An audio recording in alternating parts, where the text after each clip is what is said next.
नमस्कार मंडळी. आज मी माझ्या आजीची एक जुनी रेसिपी बनवते, उडदाच्या डाळीची आमटी. कदाचित तुम्ही उडदाच्या डाळीचं घुटं हे ऐकलं असेल, पण हे घुटं नाही आहे, ही आमटी आहे. कम्प्लिटली वेगळी टेस्ट आहे घुट्यापेक्षा. तर मी ही आमटी अक्षरशः सूपसारखी पिते, भातासोबत खाते आणि तुम्ही बघू शकता की भाकरीसोबत कुस्करून तर एक नंबर लागते. त्यामुळे ही रेसिपी नक्की ट्राय करून बघा. तर सगळ्यात आधी मी इथे एक फुलपात्र भरून उडदाची डाळ घेतली आहे.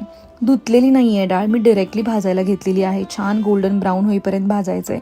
भाजता भाजता अक्षरशः खमंग असं सुवास सगळीकडे दरवळत असतो. त्यानंतर वाटण्यासाठी मी ओली कोथिंबीर घेतली आहे, सुकं खोबरं घेतलं आहे, थोड्याशा मिरच्या घेतलेल्या आहेत आणि लसणाच्या काही पाकळ्या घेतलेल्या आहेत. याचं एक वाटण करून मस्त तेलावरती भाजून घ्यायचं आहे.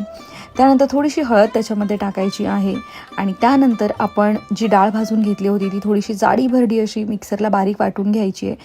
पूर्ण त्याची पावडर बनवायची नाही आहे, नाहीतर पूर्ण आमटी गाळ होऊ शकते. थोडीशी जाडी भरडी दाणेदार अशी ठेवायची आहे.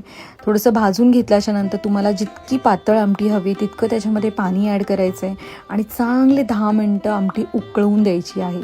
लक्षात ठेवा, ही आमटी तुम्ही कुकरला नाही बनवायची आहे, कारण कुकरला त्याचा पूर्ण गाळ होतो आणि जी दाणेदार जे टेक्स्चर त्याचं आहे ते खाण्यात एक वेगळीच मजा असते.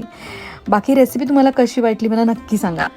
व्हिडिओ पूर्ण बघितल्याबद्दल धन्यवाद आणि अजूनही तुम्ही माझ्या इंस्टाग्रामला फॉलो केलं नसेल तर लवकरात लवकर फॉलो करा. भेटू लवकरच एका नवीन रेसिपीसोबत. थँक्यू.